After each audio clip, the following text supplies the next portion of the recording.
Adventism has been informed by whiteness, Ah, and Adventism has become a social construct that you can participate in because and Black Adventists have to acknowledge the fact of how have we participated in that project. If you were to Whew. do a study on Black Adventists, most of us have taken advantage of really the classism that Adventist brings us.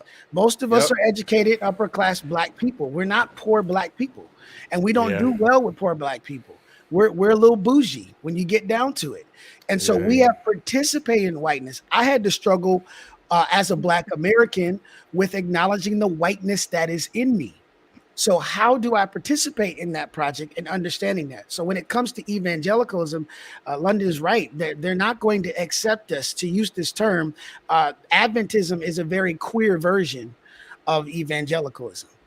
That's the way they see us. There are certain doctrinal things that don't make us normative by using that term from queer theology that acknowledges what normativity is and rejects what is normativity, which has typically been white, patriarchal, as she mentioned, Dr. Henry's mentioned, patriarchal, Christian, heteronormative religion.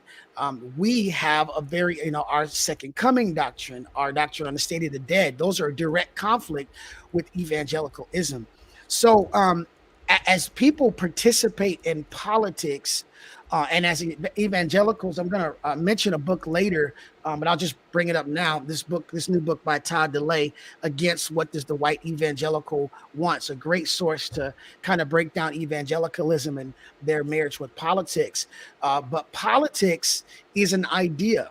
A Republican ideology is an idea. Democratic ideology is an idea, and you can choose to participate in where you want. I live in a very right-leaning Republican Trump supporting area. That's where I'm doing my work in Yes. this context. I'm in a state conference.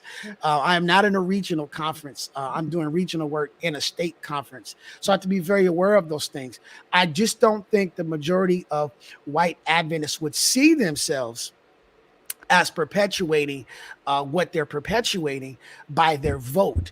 But I mean, it's the truth is where Adventism is informed by whiteness. It has been informed by white, and if we're going to take the courage to not only deconstruct that, but also challenge the ways in way Black Adventism is perpetuating whiteness and in our own social context, then we can really start from there.